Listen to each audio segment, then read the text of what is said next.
Madalena Sem Filtro, capítulo 11. Nossa última caminhada juntos. Lascia Dio pianga. Deixa eu chorar, destino cruel. E eu também possa suspirar em liberdade, como sonhava Almirena em seu cárcere na época das tristes cruzadas. Pois, se continuássemos caminhando juntos por mais tempo, o mestre e todos nós, não sei o que teria sido desta Madalena que finalmente respira os primeiros ares da libertação. Lascia Dio pianga. Deixa eu chorar para que minha tristeza rompa as correntes do meu martírio, apenas por misericórdia. E eu compartilho os sentimentos de Almirena. Sei muito bem o que é ser encarcerada na prisão do machismo, ser tratada como intrusa na cúpula dos superiores. Sei muito bem e sei também o quanto Pedro foi perdendo a paciência comigo. Não aceitava uma mulher forte ao lado do mestre. Outros apóstolos também se queixavam, mas era ele quem vivia querendo livrar-se de mim. Nunca entrei naquela disputa, pois sempre soube que havia um lugar para mim no coração do Salvador. Fosse nas reuniões em que decidíamos como enfrentar saduceus e romanos, fosse nos momentos em que estudávamos a Sagrada Torá e as profecias, ou em nossas refeições comunitárias em volta da mesa, como aprendemos com o Batista, como naquela ceia que para sempre me deixará com vontade de chorar. Lascia Dio pianga. Era quando compartilhávamos o pão, o cordeiro assado e o vinho, quando havia. Da Vinci retratou a ceia do espanto de todos nós.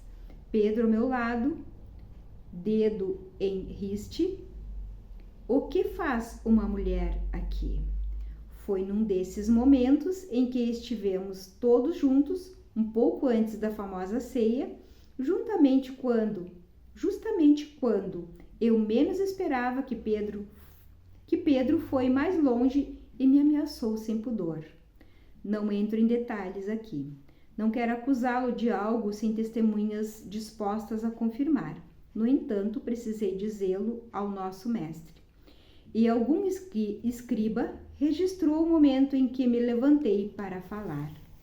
Meu senhor, minha mente sempre me diz que devo vir à frente e falar cada vez que compreendo suas palavras, mas estou apreensiva com Pedro, porque ele me ameaça e despreza o sexo feminino. Nosso mestre nunca condenou Pedro com veemência diante do grupo, talvez porque quisesse ouvir sua versão dos acontecimentos em particular. Por não querer julgamentos apressados, por respeito ao grande apóstolo, que afinal, preciso reconhecer, Pedro era. Mas o mestre nunca deixou de dizer o que era mais importante. Ninguém poderia tirar nossa liberdade. Fôssemos mulheres ou homens, deveríamos ser ouvidos. Qualquer um que estiver tomado pelo Espírito da Luz e desejar vir à frente, ninguém poderá impedir. Mas toda mulher que já sofreu a opressão de um homem sabe tanto quanto eu que palavras não bastam para acalmar nossas angústias e nossos medos. A força física ainda é uma desvantagem, e até hoje mulheres enfrentam homens que pretendem dominá-las com tortura psicológica, socos no estômago e coisas piores. Quem nunca escutou a vizinha apanhar do marido? Quem ao menos não ficou sabendo sobre uma mulher oprimida, mesmo que fosse pela violência das palavras? Eu, Madalena, tive muito medo. E adoraria que alguém tivesse metido a colher, ainda que Pedro e eu não fôssemos nada parecidos com marido e mulher. Que o Senhor me livre. Só me acalmei, lamentavelmente, quando a situação em torno do nosso grupo começou a se agravar e o mestre decidiu que já estava na hora de ir para Jerusalém. E lá fomos todos nós, sandálias na terra, subindo e descendo montanhas, da Galiléia para a Judéia. Confesso que ainda não havia percebido nenhuma maldade no irmão Judas, chamado Iscariotes. e jamais entendi como foi possível que alguns apóstolos tivessem passado aquela viagem inteira discutindo qual deles era o maior. O mestre não gostou nem um pouco da atitude mesquinha. Convenhamos, ele preocupado com a salvação e nossos irmãos pensando em promoção. Quem quiser ser o primeiro será o servente de todos. Lembro-me de ouvi-lo dizer: melhor entrar para a vida mutilado do que ter 2 mãos e ir para o inferno.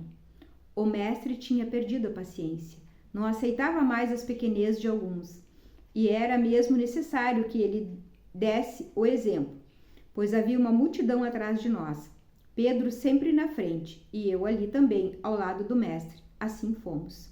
O povo logo percebeu que era o Messias chegando. Vieram perguntar-lhe sobre o caminho para a vida eterna, como se fosse simples assim. Como se o mestre pudesse parar numa esquina e apontar dizendo: vá por ali, vire à esquerda e você encontrará uma ladeira que leva diretamente ao meu Pai. Ora, se o Senhor me permite, vou explicar o que penso. A eternidade não é um lugar para onde a pessoa compra passagem e viaja. O mestre sempre deixou isso claro. Quando foi responder ao homem que queria a vida eterna, lembrou-o de alguns mandamentos. Lembrou também que não era permitido desejar as coisas dos outros. Sua luz brilhava com tanta intensidade que muitas pessoas não conseguiram ver Jesus em sua chegada a Jerusalém. Eu mesma, às vezes, ficava cega com tamanha luminosidade. Mas ao passarmos perto do templo, como já começavam as oferendas da Páscoa, foram nossos narizes que ficaram aguçados, sentindo um cheiro que sempre foi, para mim, o cheiro da morte. Não falo da morte de Jesus, não ainda. Naquele momento, ainda acreditávamos que ele encontraria uma solução para as acusações cada vez mais duras que nos atiravam na face. Sempre pensei que o mestre fosse mostrar que era o Messias, que o povo o aclamaria e conseguiríamos mudar as coisas que andavam erradas em Jerusalém. Ah, os sonhos de minha juventude! O cheiro dos animais que o povo oferecia aos sacerdotes e que eles queimavam em seu forno sagrado dava-me enjoo. E eu sentia nojo ao me lembrar de que havia uma lei dizendo que o Senhor só aceitava oferendas se os animais fossem machos. Perdoe-me a franqueza, mas o Senhor há de convir. Quanto desprezo pelo sexo feminino! Pobres ovelhas, inferiores aos cordeiros. Pobres vacas, até nelas os machos do templo viam defeito. Quais eram, afinal, as impurezas das vacas, meu Deus? E a impureza dos bois? Que mentes criaram o Levítico, a famosa lei? O Levi, que esteve entre nós, não concordava com isso. Penso que não descendia da linhagem dos sacerdotes sagrados que levava seu nome. O bom irmão me defendeu quando me viu em apuros. É verdade que mais tarde os mesmos senhores do templo acabaram com os sacrifícios. Nossos templos eram outros. Os tempos também. Mas não penso que nada daquilo agradasse ao Senhor. Algum dia agradou? Quase 2000 anos se passaram e a velha lei continua, nos condenando à submissão. Recuso-me a aceitar que as mulheres continuem relegadas aos cantinhos das sinagogas de Jerusalém. Homens tementes de chapéu preto e barbas compridas continuam acreditando que são os doutores da lei, defendendo que o sagrado não pode se mudar. Que sagrado é o macho? Que a fêmea é a metade impura da espécie. Saibam que não somos fruto de uma costela emprestada, nem amélias que dizem amém a seus amados. Livrai-nos da cegueira tola de Poliana. E não somos tão pouca adúlteras por natureza como muitas vezes disseram, querendo justificar o horror dos grilhões com que nos impuseram a castidade.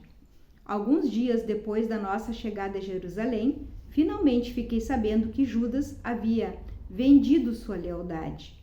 Enfim, orgulhosa de Pedro ao vê-lo lutar pelo mestre, Revoltada por não poder fazer nada contra os soldados do templo, gritei e atirei pedras contra eles, mas fui vencida. Fomos todos vencidos. Sentei-me sobre uma pedra debaixo de uma das oliveiras do Getsemane e chorei compulsivamente, até que, mais calma, decidi fazer alguma coisa.